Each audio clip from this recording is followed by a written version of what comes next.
સમાજ જે આગળ વધ્યો છે પોતાના દમ પર, વાત શિક્ષણની હોય, નોકરીની હોય, સામાજિક ઉત્થાનની હોય કે પછી અન્ય ક્ષેત્રોની, ગુજરાતના સાચા વનબંધુ હવે ક્યાંય પાછળ નથી। વિજય રૂપાણીના નેતૃત્વ હેઠળની વિવિધ યોજનાઓ થકી આદિજાતિ સમાજનો એવો વિકાસ થયો છે જેવો અન્ય રાજ્યોમાં નથી થયો। નર્મદા જિલ્લામાં અમલી બનેલી વિવિધ યોજનાઓએ કેવી રીતે આદિજાતિનું જીવન બદલી નાખ્યું છે તેની વાત આજે આપણે કરીશું। તો ચાલો પહોંચીએ નર્મદા જિલ્લામાં અને જાણીએ કે રાજ્ય સરકારની કટિબદ્ધતાના કારણે વનબંધુઓ કેવી રીતે આકાશને આંબતા થયા છે।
આદિજાતિના વિકાસ માટે જે યોજનાઓ બનાવી છે એમાં મેઇનલી ગુજરાત પેટર્ન યોજના મુખ્ય છે। આ યોજના અંતર્ગત વનબંધુ કલ્યાણ યોજના કે જે દરેક આદિવાસીને સર્વાંગી વિકાસ થાય, તેનો ઇન્ફ્રાસ્ટ્રક્ચરનો લાભ મળે, તેને રોજગારીનું સાધન મળે અને પોતાનું જીવન ખૂબ જ સારી રીતે જીવી શકે, એ માટે આ ગુજરાત પેટર્ન યોજનાનો હેતુ મુખ્ય રહેલો છે। ગુજરાત પેટર્નમાં આશરે દર વર્ષે 25 કરોડની આસપાસ સરકાર નાણાંની ફાળવણી કરે છે અને આ ઉપરાંત જે જુદી જુદી યોજનાઓ છે તેમાં પણ આખું પ્રોજેક્ટ ઓફિસરને 40 કરોડ જેટલી માતબર રકમ આદિજાતિ વિકાસ માટે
ગુડવિલ સહાય યોજના માટે સરકારે 85 કરોડ ફાળવ્યા, જેના લાભાર્થી છે 72,000। ટેલેન્ટ પૂલ યોજના માટે 28 કરોડના બજેટની ફાળવણી સામે 4200 લોકોએ તેનો લાભ લીધો। મફત તબીબી સહાય યોજના માટે 36 કરોડ 50 લાખનું બજેટ ફાળવાયું, તો 68,000 લોકોએ તેનો લાભ લીધો। આ ઉપરાંત दूध संजीवनी योजना माटे सरकारे 531 करोड़નું બજેટ ફાળવ્યું અને 42,95,000 લોકોએ આ યોજનાનો લાભ લીધો। એક સમય એવો પણ હતો કે જ્યારે રાજ્યના આદિજાતિ વિસ્તારોમાં સારી શાળાઓ ન હતી, જો હતી તો તે ઘણી દૂર હતી. ગ્રામ્ય વિસ્તારના વિદ્યાર્થીઓને ભણવા માટે ઘણું દૂર જવું પડતું હતું. પણ સરકારની વિવિધ યોજનાઓ થકી આજે પૂર્વ આદિવાસી પટ્ટી વિસ્તારના વિદ્યાર્થીઓ ન માત્ર સ્વરોજગારી મેળવે છે, પણ વિદેશમાં ઉચ્ચ અભ્યાસ કરવા લાગ્યા છે. આદિજાતિ વિકાસ વિભાગ દ્વારા ગુજરાત સરકારની કોઈ પણ ક્ષેત્ર એવું નથી કે જેમાં આદિજાતિ વિકાસ માટેની યોજનાઓ ન હોય. શિક્ષણ જુઓ, આરોગ્ય જુઓ, સામૂહિક વિકાસ જુઓ, તમામ પ્રકારની યોજનાઓ આદિજાતિ વિકાસ વિભાગની છે, જેનું આખા સ્ટેટની અંદર ઇમ્પ્લિમેન્ટ થાય છે. શિક્ષણની દ્રષ્ટિએ જોવા જઈએ તો પ્રાથમિકથી માંડીને કોલેજ કક્ષા સુધી ટોટલ શિક્ષણ ફી મુક્ત છે. કદાચ વધુ આવકવાળી કન્યાઓ પણ જોઈએ તો એને પણ સરકાર ફ્રી સિપ કાર્ડ આપે છે. એટલે ગમે એટલી ફી હોય તો પણ બાળકો મફતમાં શિક્ષણ મેળવીને ડિગ્રી મેળવી શકે છે. એન્જિનિયરિંગ હોય, મેડિકલ હોય, પાયલોટ બનવું હોય, વિદેશ અભ્યાસ કરવો હોય તો પણ આજે સરકારે જે ફ્રી સિપ કાર્ડ પ્રથા દાખલ કરી છે એના કારણે મફતમાં શિક્ષણ મેળવી શકે છે. કોઈ પણ પ્રકારની ફી ભરવાની રહેતી નથી. એટલે હવે તમામ બાળકો ખૂબ જ સારી રીતે શિક્ષણ મેળવી શકે છે. આજે દરેક જિલ્લામાં જોવા જઈએ તો પ્રાથમિકથી માંડીને કોલેજ કક્ષા સુધી ભણવા માટેની સંપૂર્ણ સુવિધા ઊભી કરવામાં આવી છે. આશ્રમ શાળાઓ છે, આદર્શ નિવાસી શાળાઓ છે, એકલવ્ય મોડેલ છે, LGRS છે, વનબંધુ કલ્યાણ યોજના હેઠળ પણ ઘણી બધી શાળાઓ સરકારે મંજૂર કરેલી છે. એટલે જંગલ વિસ્તારમાં પણ કોઈ એવી જગ્યા નથી જ્યાં શિક્ષણ મેળવવું મુશ્કેલ છે. તમામ જગ્યાએ હોસ્ટેલોની રેસિડેન્શિયલ સુવિધાઓ ઊભી કરવામાં આવી છે. એટલે બાળકોએ ફક્ત સ્કૂલમાં એડમિશન લેવાનું છે, છાત્રાલયમાં એડમિશન લેવાનું છે, ઘરેથી કોઈ પણ પ્રકારનો વસ્તુ લાવવાની રહેતી નથી. તમામ પ્રકારની સુવિધાઓ આદિજાતિ વિકાસ વિભાગ દ્વારા પૂરી પાડવામાં આવે છે. એટલે ઘણું બધું સરળ થઈ ગયું છે. આજે તમે જોવા જાવ તો નર્મદા જિલ્લામાં પણ એકદમ અંતરિયાળ વિસ્તારમાંથી એટલા બધા બાળકો અહીંયા અભ્યાસ અર્થે આવે છે અને શિક્ષણનું પ્રમાણ ખૂબ જ વધી ગયું છે. હવે છેલ્લા 2 થી 3 વર્ષની અંદર તમે જોશો તો એક આશ્રમ શાળા હોય, આદર્શ નિવાસી શાળા હોય, સરકારી છાત્રાલયો હશે, એ સંપૂર્ણ આદિજાતિના બાળકોથી ભરાયેલી છે. આજે એક નિવાસી શાળામાં અમારે જ્યારે ઇન્ટરવ્યુ રાખીએ છીએ, પ્રવેશ ફોર્મ ભરાય છે તો 80 બાળકો લેવાના થાય તો ત્યાં 400 થી 500 જેટલા બાળકોની પ્રવેશ અરજીઓ પણ આવે છે. એના પરથી આપણે આજે જોઈ શકીએ છીએ કે શિક્ષણનું પ્રમાણ ખૂબ જ વધી રહ્યું છે. છેલ્લા 4 વર્ષની અંદર તો ઘણું જ શિક્ષણનું પ્રમાણ ઊંચું આવ્યું છે. એટલે એના પરથી આપણે જોઈ શકીએ છીએ કે શિક્ષણનું પ્રમાણ પણ સારું છે. આરોગ્યની દ્રષ્ટિએ જોવા જઈએ તો આરોગ્યમાં પણ તમામ પ્રકારની સુવિધા આપવામાં આવે છે. પછી સામૂહિક સુવિધાઓ જોઈએ તો કોઈ પણ પ્રકારની બાબતો હોય તો કોઈ મુશ્કેલી દેખાતી નથી. જેને પણ તકલીફ હોય એ સહાયનો લાભ લેવા માટે આવે છે તેને તાત્કાલિક મળી શકે છે. આદર્શ નિવાસી શાળા એક એવી શાળા જે બની છે આદિજાતિ વિદ્યાર્થીઓના કારકિર્દી ઘડતરનું કેન્દ્ર. આપણા રાજ્યમાં વિદ્યાર્થીઓ માટે 25 અને વિદ્યાર્થીનીઓ માટે 20 એમ કુલ મળી 45 આદર્શ નિવાસી શાળા કાર્યરત છે. તમે નહીં માનો પણ આ આદર્શ નિવાસી શાળાઓમાં અભ્યાસની સાથે સાથે વિદ્યાર્થીઓને રહેવા માટે છાત્રાલય અને જમવા માટે ભોજનાલય સહિતની સુવિધા પૂરી પાડવામાં આવી છે. રાજપીપળાની આદર્શ નિવાસી શાળામાં અભ્યાસ કરી ચૂકેલા અનેક વિદ્યાર્થીઓ આજે દેશના ઉજ્જવળ ભવિષ્યમાં સિંહ ફાળો આપી રહ્યા છે. સરકાર શ્રી દ્વારા અને આદિજાતિ વિકાસ વિભાગ ગાંધીનગર હસ્તક ગુજરાતમાં આદર્શ નિવાસી શાળાઓનો શરૂ કરવામાં આવી છે. 9 થી 12 ધોરણની આદર્શ નિવાસી શાળાઓ શરૂ કરવામાં આવી છે. ગુજરાતના જે આદિવાસી વિસ્તારના અંતરિયાળ ગામડાના જે બાળકો છે એ બાળકો આમાં અભ્યાસ કરે અને પોતાનો શૈક્ષણિક ઉત્કર્ષ કરે એ હેતુ સરકારનો ખૂબ ખાસ રહેલો છે. અને અત્યારે ગુજરાતમાં ઘણા બધી વિદ્યાર્થીઓ આનો લાભ લઈ રહ્યા છે અને એ લાભ લઈ ઘણા બધા ક્ષેત્રોમાં પ્રગતિ કરી છે. ધોરણ 1 થી ધોરણ 8 ના આદિજાતિ વિદ્યાર્થીનીઓ માટે આશ્રમ શાળાનો અભિગમ સરકારે અપનાવ્યો છે. ડુંગરાળ વિસ્તારમાં જવા આવવાની કોઈ વ્યવસ્થા નથી હોતી, ત્યારે આશ્રમ શાળામાં રહી વિદ્યાર્થીનીઓને પ્રાથમિક શિક્ષણ આપવામાં આવે છે. સ્વૈચ્છિક સંસ્થા કે દાતાનો આર્થિક સહયોગ પણ આશ્રમ શાળા માટે મળી રહ્યો છે. તેઓના સહકારથી આશ્રમ શાળાનું સંચાલન થાય છે. આશ્રમ શાળામાં વિદ્યાર્થીઓને રહેવા, જમવા ઉપરાંત ગણવેશ સહિતની સુવિધા પૂરી પાડવામાં આવે છે. પ્રાથમિક સહિત તમામ સુવિધા આશ્રમ શાળામાં પ્રાપ્ય બનતા શિક્ષણ મેળવવામાં સરળતા રહે છે. શિક્ષણ સાથે જીવન ઘડતર માટે પણ આશ્રમ શાળા આદર્શ સાબિત થઈ છે. તો આશ્રમ શાળામાં અભ્યાસ કરતા વિદ્યાર્થીઓ પણ અભ્યાસ કરી જીવન ધોરણ સુધારવામાં પણ સફળ થયા છે. આજે આદિજાતિ જે ગુજરાત સરકાર દ્વારા આશ્રમ શાળા ચલાવવામાં આવે છે, એ આશ્રમ શાળામાં જે અતિ પછાત વિદ્યાર્થીઓ જે હોય છે, જે એવું કહેવાય છે કે પહેલા અભ્યાસ પણ કરી શકતા નતા, કારણ કે એમના જે વાલીઓ હોય છે એમને પ્રાઇવેટ સ્કૂલમાં ફી કે એવું કોઈ ભરી શકે ના, મજૂરિયાત એમના વાલીઓ હોય છે જે ગામની બહાર જ રહેતા હોય છે મોટા ભાગે. તો એવા વિદ્યાર્થીઓ કે જે ભણતરથી વિમુખ રહેતા હતા, તો ગુજરાત સરકારે આશ્રમ શાળાઓ નું સંચાલન કરી અને આવા જે અતિ ગરીબ પછાત વિસ્તારમાંથી જે આદિવાસી બાળકો છે એમનો આશ્રમ શાળામાં અભ્યાસ દ્વારા વિકાસ કરવામાં આવે છે.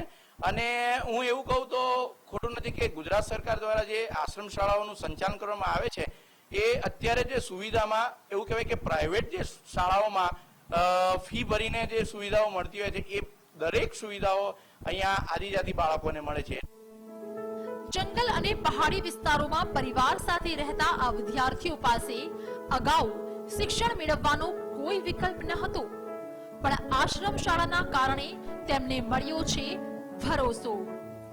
આવા જ કેટલાક વિદ્યાર્થીઓ સાથે અમે વાતચીત અને તેમના અનુભવો જાણવાનો પ્રયાસ કર્યો. ડુંગર વિસ્તારમાંથી હું ફૂલવાડી આશ્રમ શાળામાં ભણવા આવું છું. હું ધોરણ 10મા ધોરણમાં અભ્યાસ કરું છું અને અહીં જ રહું છું. અને અહીં ખાવાની, પીવાની અને નાવ ધોવાની બધી સુવિધા છે. ગરમ પાણીની પણ સુવિધા છે અને તેમજ અનાજને કોઠા બધું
કલાને બહાર લાવવા માટેની ખાસ વ્યવસ્થા કરવામાં આવી છે.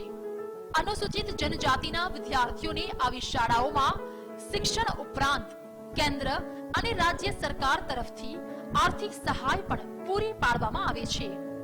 રાજ્યના આદિજાતિ વિસ્તારમાં આ પ્રકારે 43 એકલવ્ય મોડેલ રેસિડેન્શિયલ શાળા કાર્યરત છે અને વિદ્યાર્થીઓના ભણતર સાથે કારકિર્દી ઘડતર માટે પણ સંસ્થા સફળ રહી છે. આદિજાતિ વિકાસ વિભાગ ભારત સરકાર અને ગુજરાત સરકારના સંયુક્ત સાહસથી ખાસ કરીને અંબાજીથી ઉમરગામ સુધી જે આદિવાસી બેલ્ટ છે એની અંદર એકલવ્ય દરેક તાલુકા વાઇઝ સ્થાપના કરવામાં આવી છે. એની પાછળનું મુખ્ય પરિબળ એ છે કે જે જંગલ અને દુર્ગમ વિસ્તારમાં વિદ્યાર્થી છોકરાઓ રહે છે, છોકરા છોકરીઓ ખાસ કરીને એ લોકોને એજ્યુકેશનની અંદર ખૂબ જ જેને કે આગળ વધી શકે એના માટે અહીંયા રહીને અભ્યાસ કરી શકે એના માટે સ્થાપના કરવામાં આવી છે. અને આ શાળાઓ દ્વારા ખાસ કરીને એકલવ્ય સ્કૂલોની અંદરથી ધોરણ 6 થી 12 નો એજ્યુકેશન આપવામાં આવે છે, જેમાં ધોરણ 10 થી હાયર એજ્યુકેશન માટે એટલે કે કોમર્સ, આર્ટ્સ અને સાયન્સનું પણ અહીંયા છે વ્યવસ્થા. 4 હોસ્ટેલો છે, બાળકો અહીંયા રહીને અભ્યાસ કરે છે. ખાસ કરીને અભ્યાસની સાથે સાથે સર્વાંગ કેળવણી મળે, સર્વાંગી વિકાસ થાય એવા પ્રયત્ન થાય છે.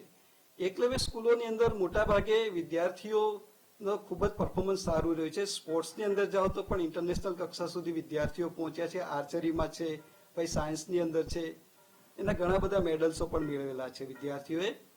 અહીંયા એકલવ્ય સ્કૂલમાં ખાસ કરીને લેબોરેટરી સિસ્ટમથી ભણાવવામાં આવે છે. દરેક ભાષાની લેબ છે, લેબની અંદર વિદ્યાર્થીઓ બેસે છે. ગ્રુપ સિસ્ટમથી એ વિદ્યાર્થીઓને ભણાવવામાં આવે છે, જેથી કરી કોઈ વિષય વસ્તુ સમજાય નહીં તો વિદ્યાર્થીઓ પોતાની રીતે અંદરો અંદર ડિસ્કસ કરીને પણ એ લર્નમાં આગળ વધી શકે છે. આમાંથી છેલ્લા 5 વર્ષનું રિઝલ્ટ જોઈએ બોર્ડનું તો 100% રિઝલ્ટ આવ્યું છે. અહીંયા સાયન્સના વિદ્યાર્થીઓમાંથી મોટાભાગના 10 જેટલા વિદ્યાર્થીઓ MBBSમાં ગયા છે. અને એમાં એક વિદ્યાર્થી અમારો અત્યારે ભાવનગરની અંદર મેડિકલ ઓફિસર બની ગયો છે અને MS ઓર્થોનું કરી રહ્યો છે.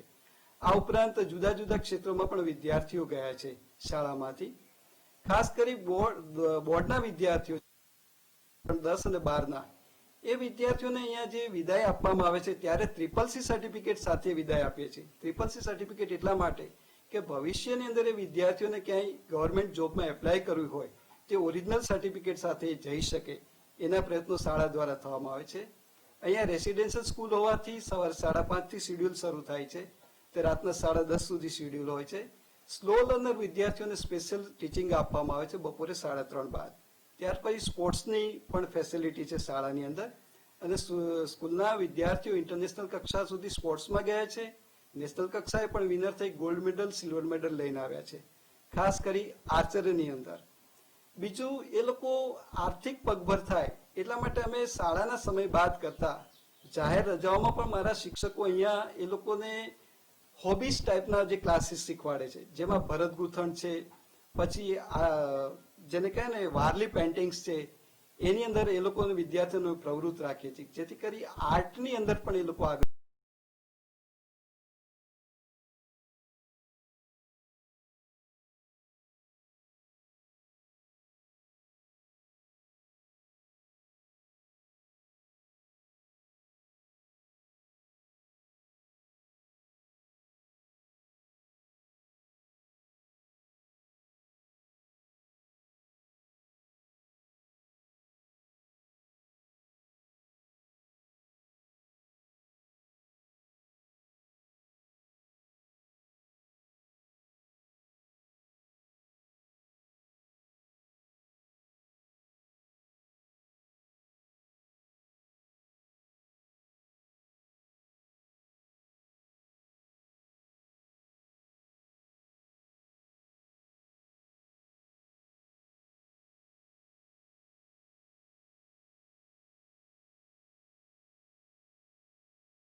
અને અન્ય ગુણો કેળવાય તેવી ખાસ વ્યવસ્થા છે.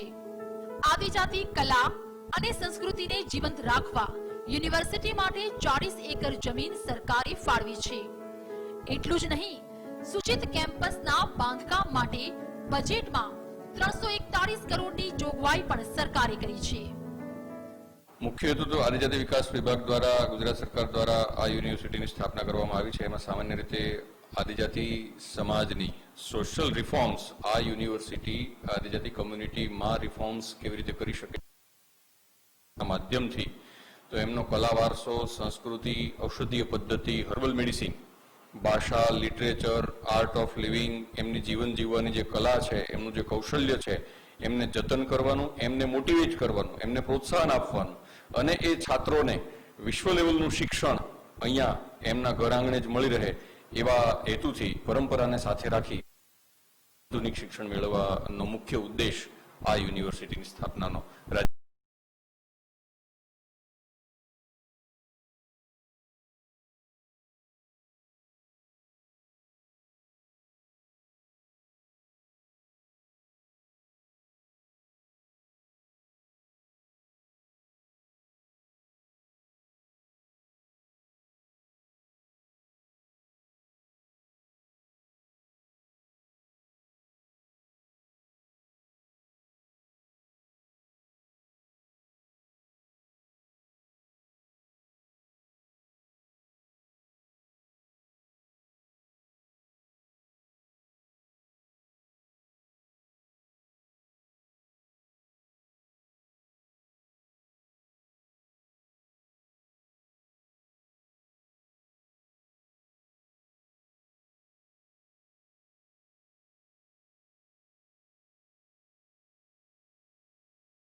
પણ હળપતિ આવાસ યોજનાનો લાભ લીધો છે। હળપતિ ગૃહ નિર્માણ યોજના 2019-20 યોજના અંતર્ગત અમને જે સહાય મળી છે સરકાર દ્વારા, અમારું ઘર પહેલા કાચું હતું તે દરમિયાન અમને પાણી અને બધું ખૂબ તપકતું હતું, તે દરમિયાન અમને ખૂબ જ તકલીફ પડી હતી। સરકારની યોજના 1,20,000 યોજના અમને મળી છે સહાય, તેનાથી અમારું ઘર હમણાં પાકું બનાવ્યું છે। તે દરમિયાન અમને હવે કશું જ જાતની તકલીફ પડતી નથી, તો તે દરમિયાન અમે સરકારનો ખૂબ ખૂબ આભાર માનીએ છીએ। આદિજાતિના ઘણા યુવાનો એવા પણ છે જેઓ ઉચ્ચ શિક્ષણ મેળવી શકતા નથી, પરંતુ સરકારે આવા યુવાનોને રોજગારી મળે તેનું પણ ખાસ ધ્યાન રાખ્યું છે। All Gujarat institute of driving technical training research સેન્ટરમાં આવા યુવાનોને ડ્રાઇવિંગની તાલીમ આપવામાં આવી છે। એટલું જ નહીં, તેમને ડ્રાઈવર તરીકે નોકરી પણ આપવામાં આવી છે। આ ટ્રેનિંગ બાદ નોકરી મેળવનારા આવા જ એક વ્યક્તિ છે રાજભા અનિલભાઈ। પોતાના પરિવારને આત્મનિર્ભર બનાવવા આવા અનેક લોકોએ આ તાલીમ લઈ નોકરી પ્રાપ્ત કરી છે। मुझे ट्राइबल मेला से माहिती मिली थी कि वागुड़िया AGI TTR ट्रेनिंग स्कूल में ड्राइविंग सिखाते हैं। वहाँ पे अच्छी तरह से ड्राइविंग सिखाते हैं और यहाँ पे मुझे अच्छा रहने के लिए मिला। अच्छा मेरा भाईबंध सब अच्छे थे और यहाँ से मुझे अच्छी तरह से ट्रेनिंग मिली। उसके बाद ट्रेनिंग मिलने के बाद मुझे यहाँ से जॉब भी बड़ौदा में दी, साइनाथ मोटर ट्रेनिंग स्कूल में। वहाँ पे मेरी सैलरी 12,000 थी और अच्छी तरह से मुझे यहाँ से ट्रेनिंग मिली। उसके बाद ये संस्था के लिए मैं आभारी हूँ।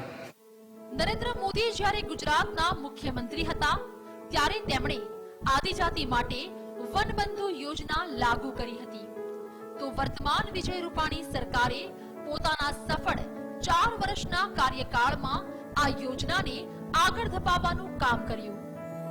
સરકારના સફળ પ્રયાસો થકી આજે આદિવાસી યુવાન યુવતીઓ સામાજિક, શૈક્ષણિક અને આર્થિક રીતે પગભર બન્યા છે। આદિજાતિ પરિવારો માટે સરકારે અમલમાં મૂકી છે માનવ ગરિમા નામની સ્વરોજગાર સાધન સહાય યોજના। આ યોજનાથી આદિજાતિ પરિવારોનું જીવન કેવું બદલાયું છે તેનું ઉત્તમ ઉદાહરણ છે ગીતાબહેન નામની આ મહિલા। પરિવારનો મોભી અને છત્ર ગીતાબહેનને એક સમય એવું લાગતું હતું કે તેમનું જીવન અંધકારમય છે, પણ ત્યારે જ તેમને જાણ થઈ આ યોજનાની અને અત્યારે માનવ ગરિમા યોજના થકી સીવણ કામ કરી તેઓ 2 દીકરી સહિતના પરિવારનો નિર્વાહ ચલાવી રહ્યા છે। ઓનલાઈનમાં ફોર્મ ભર્યું હતું, એના પરથી જાણ થઈ ત્યારે આ મશીન મને મળી ગયું છે ને એના પર મારું ઘર ચાલે છે હમણાં। આદિજાતિ વિસ્તારના આદિવાસીઓ માટે રાજ્ય સરકારે મફત તબીબી યોજના, अनुसूचित जनजाति कन्याना लग्न प्रसंग हेतु કુંવરબાઈનું મામેરું સહિતની અનેકવિધ યોજના અમલમાં મૂકી. ઉપરાંત ઘણા આદિવાસીઓને જમીનના હક પણ અપાવ્યા. કદાચ એટલે જ આદિજાતિના સર્વાંગી વિકાસ માટે ગુજરાત અત્યારે દેશમાં મોડેલ સ્ટેટ બન્યું છે. કેમેરામેન યોગેશ પટેલ સાથે સંવાદદાતા અરુણ શાહનો અહેવાલ. મંતવ્ય ન્યૂઝ, રાજપીપળા.